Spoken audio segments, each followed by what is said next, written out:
Claude, vous arrivez du pays de Besançon, et est-ce que vous pouvez nous dire ce que vous allez faire pour les prochains jours? On va démonter l'orgue, on va le transporter sur la tribune de la nouvelle église. La première chose à faire, c'est d'enlever toute la tuyauterie, de l'alléger au maximum, donc d'enlever toute la superstructure et de ne garder que le bâti et les sommiers et la mécanique. Une fois dans l'église, il faut arriver à le lever, à le monter. On le nettoie à fond, on fait une révision complète de la mécanique et puis on fait un accord provisoire. Donc quand l'instrument sera stabilisé, on fera les corrections d'harmonie. Et pour ça, on a besoin que les peintures soient finies, que le mobilier soit installé, afin que l'église soit dans sa configuration définitive. À l'origine, c'est un orgue de chœur, donc il est modeste.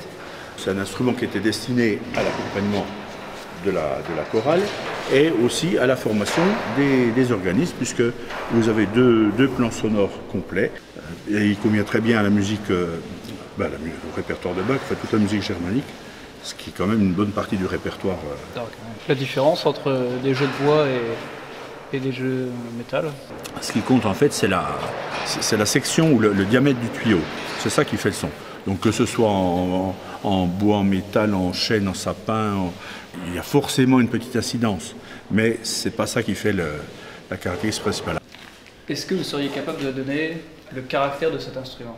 Ce que je cherchais, c'était pas à lui donner ni un caractère baroque, ni un caractère, je sais pas, enfin, disons, d'imposer un style bien déterminé. Ce que je cherchais, moi, c'était avoir un instrument vivant qui puisse servir à la fois toute la littérature qu'on va jouer dessus et soutenir le chant d'une assemblée et de solistes de manière efficace.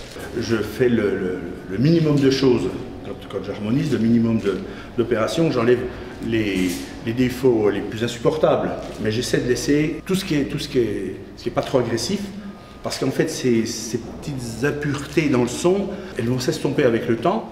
Il ne faut pas être trop pressé. C'est un instrument qui est fait pour durer plusieurs centaines d'années, et puis il va se modifier, le son va, comme le vin, ça va peut-être se bonifier, enfin, on espère que ça va se bonifier, en tout cas il va se modifier. Est-ce que l'instrument pourra faire son office pour une communauté de religieux? L'important, c'est la variété, parce que encore plus que dans une paroisse,